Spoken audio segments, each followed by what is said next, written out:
Olá, a partir desse momento vamos lidar com seno, cosseno e tangente.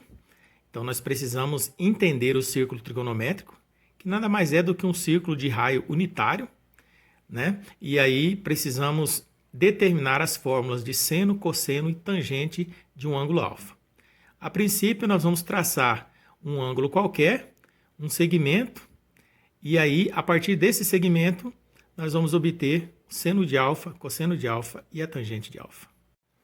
Então veja que aqui nós traçamos um segmento de raio igual a 1 a partir da origem com abertura alfa.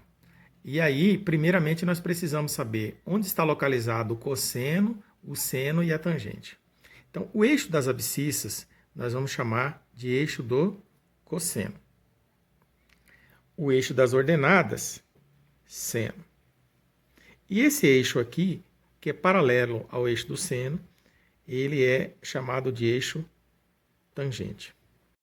Se traçarmos uma reta paralela ao eixo do seno e uma outra paralela ao eixo do cosseno, passando por esse ponto, obtemos dois segmentos. Um segmento aqui horizontal e um segmento aqui vertical. A esse segmento horizontal, como ele está no eixo do cosseno, nós vamos dizer que é cosseno de alfa. A esse segmento vertical, que está no eixo do seno, nós vamos designar como seno de alfa. E se nós prolongarmos aqui essa reta, vai ter a intersecção dessa reta com a reta tangente.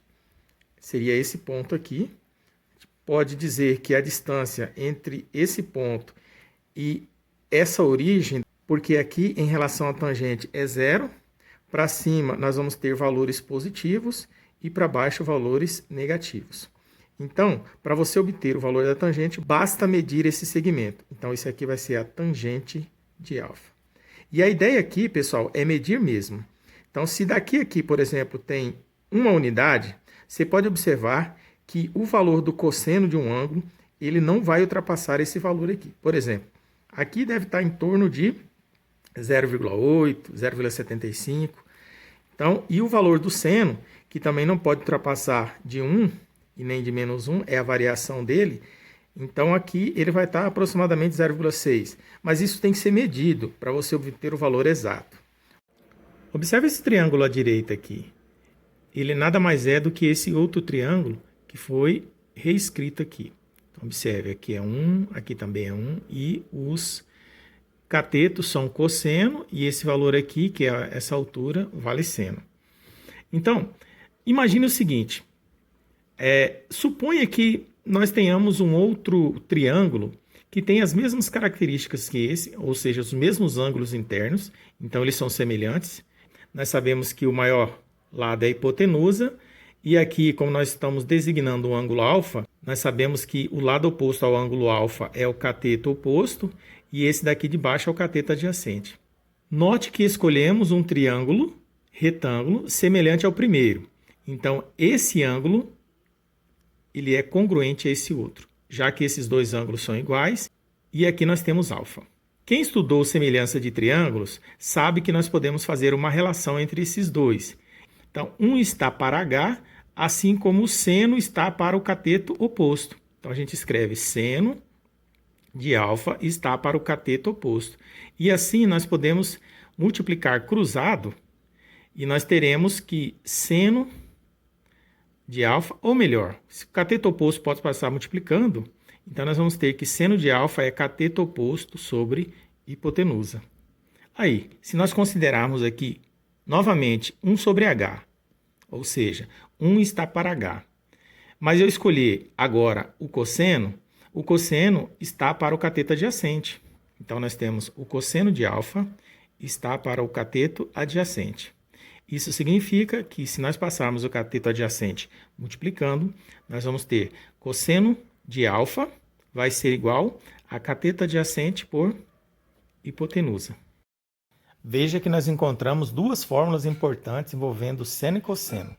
Mas olha que interessante, existe um outro triângulo importante aqui que vai daqui da origem até a tangente e aqui até a origem da tangente, ou seja, esse segmento aqui é tangente de alfa, aqui nós temos o ângulo alfa, e a parte de baixo nós vamos ter o número 1, né? Então, na verdade, se eu colocar aqui um ponto P, então o ponto P vai estar aqui em cima, ó. Aqui vai ser a origem, O', vamos colocar assim, seria esse ponto aqui. Então, esse ângulo é congruente a esses dois aqui, ó. Tudo bem? Então, nós podemos estabelecer uma relação tanto desse triângulo com o primeiro, como esse triângulo com esse outro segundo aqui. Tudo bem?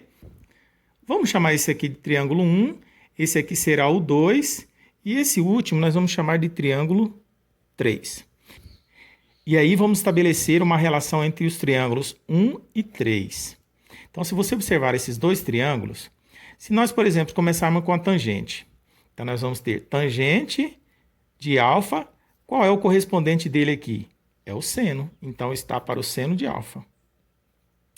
Poderemos escolher o número 1, e o número 1, qual é o correspondente dele lá? Cosseno de alfa. Então, nós temos cosseno de alfa. Então, nós podemos dizer que se eu, por exemplo, passar esse seno aqui, que está dividindo, multiplicando, nós já definimos o valor da tangente de alfa, que é seno de alfa dividido por cosseno de alfa. Por outro lado, analisando os triângulos 2 e 3, você pode dizer a tangente, o equivalente dela é o cateto oposto aqui. Então, a tangente de alfa está para o cateto oposto.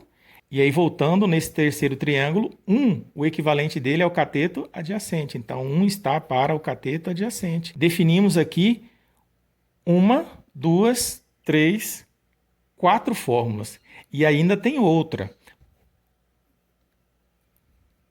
Esse triângulo aqui, que é o triângulo 1, ainda fornece uma outra equação para nós, ok? Então, nós podemos dizer aqui que a hipotenusa é 1, e aí eu estou utilizando o teorema de Pitágoras, é a soma dos quadrados dos catetos, que no caso aqui é seno de alfa mais cosseno de alfa, ambos elevados ao quadrado. Então, nós temos aqui a primeira identidade trigonométrica, que é seno ao quadrado de alfa mais cosseno ao quadrado de alfa é igual a 1. Agora podemos trabalhar com todas essas fórmulas. Do cosseno de alfa, do seno de alfa, tangente de alfa, tá certo? E aqui ainda nós temos ainda a relação entre seno e cosseno.